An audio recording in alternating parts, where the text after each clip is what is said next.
L'un des concepts les plus intrigants et les plus énigmatiques qui imprègnent la foi chrétienne tourne autour de la nature divine, qui est un véritable mystère. En fait, on croit que Dieu est une unité singulière, mais en même temps, il est présenté comme une trinité, composée de 3 personnes distinctes. Cette dualité soulève des questions et des réflexions profondes sur l'essence de la divinité et sa relation avec le monde et ses fidèles. Comment cela devient-il possible? La question qui se pose sur la nature de Dieu, se référant spécifiquement à son existence en tant que Père, Fils et Saint-Esprit, soulève un dilemme théologique intrigant. Comment est-il possible que ces 3 entités distinctes existent, mais qu'en même temps elles soient reconnues comme un seul Dieu? Cette conception est enracinée dans la doctrine de la Trinité, qui est acceptée par de nombreux courants du christianisme. Il postule que le Père, le Fils et le Saint-Esprit sont inséparables et coéternels par essence, c'est-à-dire qu'ils partagent la même divinité et sont donc des manifestations différentes du même être suprême. Ainsi, même s'ils ont des rôles et des caractéristiques différents dans le contexte de la foi, la relation entre eux ne crée pas de division dans leur unité essentielle.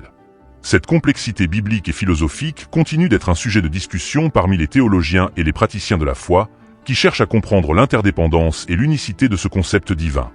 C'est l'un des concepts les plus profonds que l'on puisse trouver dans les Saintes Écritures, et beaucoup de gens s'efforcent d'offrir des explications à ce sujet. Mais d'un autre côté, il y en a peu qui peuvent vraiment comprendre sa véritable essence. Aujourd'hui, cette vidéo vous ouvrira les yeux sur cette vérité divine.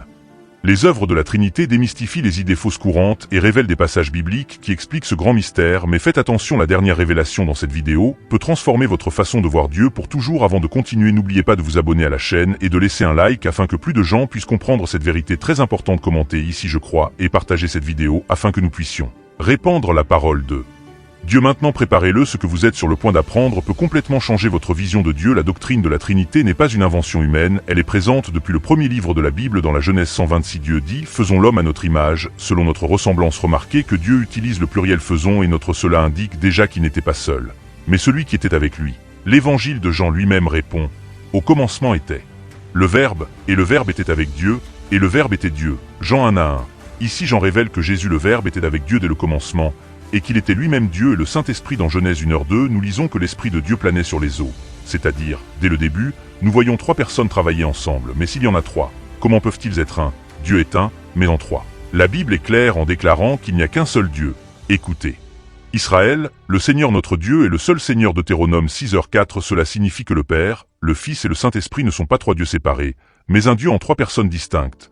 L'une des meilleures façons de comprendre cela est de regarder Jésus. Il a dit « Moi et le Père sommes un ». Jean 10h30. C'est-à-dire que Jésus n'est pas un Dieu différent du Père, mais partage la même essence divine et le Saint-Esprit. Jésus a aussi dit « Le Consolateur, le Saint-Esprit, que le Père enverra en mon nom, il vous enseignera tout ». Jean 14h26. Ici nous voyons clairement la distinction entre le Père, le Fils et le Saint-Esprit, mais tous agissent comme un seul Dieu. L'illustration parfaite.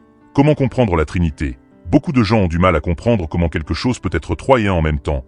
Une bonne analogie est l'eau. Il peut exister sous forme de glace et de vapeur liquide, mais c'est toujours la même substance. Une autre illustration est le soleil. Il émet de la lumière, de la chaleur et de l'énergie, mais il reste un. De la même manière que Dieu existe en tant que Père, Fils et Saint-Esprit, chacun avec des fonctions distinctes, mais étant le même Dieu. Maintenant vous vous demandez peut-être, si la Trinité est si claire dans la Bible, pourquoi certaines personnes le rejettent? C'est une question cruciale, et maintenant nous allons révéler les plus grandes idées fausses sur la Trinité et comment y répondre avec la propre parole de Dieu. Même avec tant de preuves bibliques, beaucoup de gens rejettent la doctrine de la Trinité. Certains prétendent que Jésus n'est pas Dieu. D'autres disent que le Saint-Esprit n'est pas une personne, et il y a même ceux qui croient que la Trinité est une invention de l'Église primitive, mais ces arguments tiennent avant la Bible. Maintenant nous allons exposer les plus grandes idées fausses sur la Trinité et les réfuter avec les Écritures. Beaucoup soutiennent que le mot Trinité n'apparaît pas dans la Bible, mais cela signifie que le concept n'existe pas. Il existe de nombreuses doctrines fondamentales pour la foi chrétienne dont les noms n'apparaissent pas dans la Bible, comme le mot Bible lui-même. Ce qui compte n'est pas le nom, mais la vérité biblique qu'elle représente. De plus, la Trinité est clairement présente dans les Écritures. Dans Matthieu 28, Jésus leur ordonne d'aller et de faire des disciples de toutes les nations, les baptisant au nom du Père et du Fils et du Saint-Esprit. Remarquez que Jésus ne dit pas dans les noms, mais dans le nom au singulier, montrant que les 3 partagent la même identité divine. Un autre exemple est dans 2 Corinthiens 13h. La grâce du Seigneur Jésus-Christ, l'amour de Dieu et la communion du Saint-Esprit soient avec vous tous. Ici, Paul mentionne Jésus, Dieu le Père et le Saint-Esprit ensemble, démontrant qu'ils travaillent dans l'unité. Il y a ceux qui disent que Jésus n'était qu'un grand prophète ou un être créé par Dieu, mais la Bible enseigne quelque chose de très différent. Voyez ce que Jean d'abord, chapitre 1 verset, déclare clairement. Au commencement était le Verbe, et le Verbe était avec Dieu, et le Verbe était Dieu. Et dans Jean 1h14, Jean indique clairement que ce mot est Jésus-Christ. De plus, dans Jean 8h58, Jésus déclare avant qu'Abraham ne soit « Je suis », il utilise le même nom que Dieu a révélé à Moïse au buisson ardent. Cela signifie que Jésus s'est identifié comme Dieu lui-même, et quand Thomas a vu Jésus ressuscité, il s'est exclamé « Mon Seigneur et mon Dieu ». Jean 20h28. Jésus n'a pas corrigé Thomas parce que c'était exactement ce qu'il voulait révéler. Une autre erreur grave est de penser que le Saint-Esprit n'est pas une personne, mais une sorte d'énergie de Dieu. À la fois la Bible montre qu'il a un esprit, des émotions et une volonté caractéristique d'une personne réelle. Voir une preuve de cela, il enseigne et nous rappelle les paroles de Jésus. Jean 14h26, il parle et ordonne. Acte 3h2, il peut s'affliger. Éphésiens 4h30, il intercède pour nous. Romains 8h26. Aucune force impersonnelle ne peut agir de cette façon. Le Saint-Esprit est une personne divine qui fait partie de la Trinité. La Trinité est l'essence de Dieu. Maintenant que nous avons vu les erreurs les plus courantes, il est clair que la Trinité n'est pas une invention humaine, mais une vérité révélée par Dieu. Mais il y a encore quelque chose de profond à comprendre. Si le Père, le Fils et le Saint-Esprit sont un seul Dieu, comme chacun œuvre dans nos vies, cette réponse révolutionnera votre compréhension de l'action de Dieu, et c'est exactement ce que nous allons révéler maintenant. Si nous comprenons comment chacun fonctionne, notre foi sera renforcée et notre relation avec Dieu deviendra plus profonde. Maintenant nous verrons comment le Père, le Fils et le Saint-Esprit travaillent ensemble pour nous sauver, nous transformer et nous guider vers la vie éternelle. La Bible enseigne que Dieu le Père est la source de tout, il était celui qui a planifié la création, établi des desseins éternels, et gouverne justement. Malachie 2:10 demande si nous n'avons pas tous un seul Père, il ne nous a pas créé Dieu. Cela signifie que Dieu est le Créateur et le Père de toute l'humanité, mais surtout de ceux qui croient en lui. En outre, il convient de noter qu'il est la figure qui a esquissé le plan du salut dès le début de la création.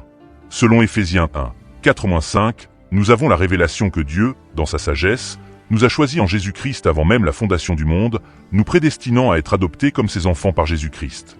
Cela signifie qu'avant que quoi que ce soit n'existe, le Père avait déjà idéalisé notre rédemption. Cependant, pour que ce plan du salut se réalise, la présence d'un Sauveur était indispensable. Ainsi, tandis que le Père est responsable de l'élaboration du plan, le Fils a la fonction de le réaliser. Jésus-Christ, qui est Dieu incarné, est venu dans le monde avec la mission d'accomplir la volonté du Père et de restaurer ainsi la communion que nous avions perdue avec lui. Dans le verset de Jean 3h16, nous percevons la démonstration la plus significative de cet amour profond, car il est dit que Dieu a aimé le monde si intensément qu'il a décidé de donner son Fils unique. Cet acte a pour but de faire en sorte que tous ceux qui mettent leur foi en lui ne subissent pas la condamnation, mais qu'ils puissent au contraire jouir de la vie éternelle. Ce fait montre que c'est le Père qui a envoyé, mais c'est le Fils qui était effectivement présent. Jésus a pris la responsabilité de tous nos péchés, portant ainsi le poids et les conséquences de nos transgressions. Il a triomphé de la mort, établissant ainsi un nouveau chemin qui conduit au salut. Cependant, après avoir accompli sa mission ici sur terre, il a fait la promesse qu'il ne nous abandonnerait pas, nous assurant que nous serions toujours accompagnés. À ce stade, l'action de l'Esprit Saint devient pertinente, qui est l'entité responsable de la mise en œuvre de l'œuvre accomplie par le Fils dans la vie de ceux qui croient. Dans le livre de Jean, chapitre 16, verset 7, il est écrit que Jésus a déclaré qu'il était nécessaire pour lui de partir, sinon le Consolateur n'aurait pas l'occasion de venir vers ses disciples. Cependant, si je décide d'y aller, je vous l'enverrai certainement, c'est-à-dire que l'Esprit Saint s'est établi en nous pour nous guider et nous conduire tout au long de nos voyages. Il remplit une série de fonctions considérées comme essentielles. Ces fonctions sont d'une grande importance et contribuent de manière significative au bon fonctionnement d'un système ou d'un processus. Il réussit à persuader l'humanité de l'existence du péché, de l'importance de la justice et des implications du jugement. Le verset de Jean 16h8 nous fournit une instruction importante et sert également de rappel des déclarations faites par Jésus. Il souligne la pertinence des paroles du Maître et nous invite à réfléchir sur leur sens profond et leurs implications dans nos vies. Ainsi, nous sommes amenés à considérer l'importance de ces enseignements qui continuent de résonner et de guider les fidèles jusqu'à aujourd'hui. Dans le verset de Jean 14h26, il nous est enseigné que le Saint-Esprit nous donne la capacité de recevoir et de développer des dons spirituels. Ce passage sacré nous indique que, grâce à l'action du Saint-Esprit, nous sommes rendus capables d'accéder à ces capacités spéciales et de les utiliser dans notre vie. 1 Corinthiens 12, 7-11 nous fortifie et intercède pour nous. Romains 8h26. Sans le Saint-Esprit, nous ne comprendrions jamais la parole. Nous n'aurions pas la force de vivre en sainteté et nous ne serions pas transformés. Il nous sanctifie, nous façonne à l'image du Christ et nous prépare pour le royaume de Dieu. Voici la beauté de la Trinité. Le Père a prévu le salut, le Fils l'a exécuté sur la croix. Le Saint-Esprit applique cela à nos vies. Cela montre qu'ils ne sont pas trois dieux séparés, mais un seul Dieu en parfaite harmonie. Mais une dernière chose manque encore. Maintenant que nous comprenons comment le Père, le Fils et le Saint-Esprit sont un, nous avons juste besoin de comprendre comment cette vérité affecte notre vie quotidienne. La Trinité n'est pas seulement une vérité théologique, elle a un impact direct sur votre vie quotidienne. Beaucoup de gens se demandent quel est le sens de ma vie, mais lorsque nous comprenons la Trinité, nous voyons que notre identité est nôtre. But viennent du Père. La Bible déclare dans 1 Jean 3h1, « Voici, le Père nous a accordé un grand amour, que nous sommes appelés enfants de Dieu. Si nous sommes enfants de Dieu, notre vie n'est pas un accident ou une erreur. Le Père nous a créés avec amour, avec un but et avec un destin éternel. Mais comment pouvons-nous vivre ce but? Si le Père est notre identité, le Fils est le pont qui nous réconcilie avec lui. Jean 14h6 le dit clairement. Je suis le chemin, la vérité et la vie. Personne ne vient au Père que par moi. C'est-à-dire que sans Jésus, nous ne pourrions jamais nous approcher de Dieu. La croix n'était pas seulement un acte d'amour, mais une voie d'ouverture pour nous de vivre en communion avec le Créateur. Mais il manque encore quelque chose. Avez-vous déjà senti que vous ne pouvez pas vivre dans la sainteté, que vous luttez avec les mêmes péchés et que vous ne pouvez pas changer? Voici la clé. Sans le Saint-Esprit, il est impossible de vivre la vie que Dieu désire. Alors, Galates 5h16 nous enseigne, « Marchez dans l'Esprit et vous n'accomplirez pas la convoitise de la chair », cela signifie que ce n'est pas par notre force, mais par l'action de l'Esprit en nous. Il nous transforme de l'intérieur, nous donne la force de vaincre le péché, nous guide dans la vérité et nous fortifie. Sans lui, la vie chrétienne ne devient qu'une religion vide. Voici la grande révélation. La Trinité n'est pas loin de nous, Dieu habite en nous. Jésus a promis dans Matthieu 28, 20.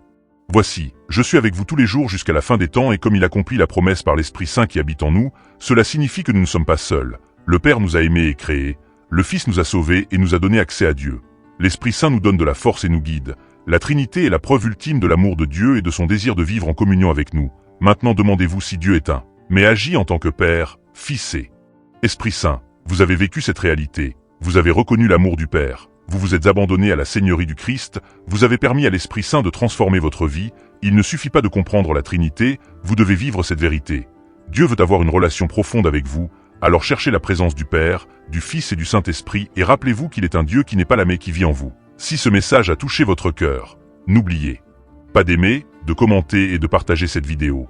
Et si vous voulez grandir spirituellement et mieux comprendre Dieu, abonnez-vous à la chaîne. Que le Seigneur vous bénisse et vous garde jusqu'à la prochaine vidéo.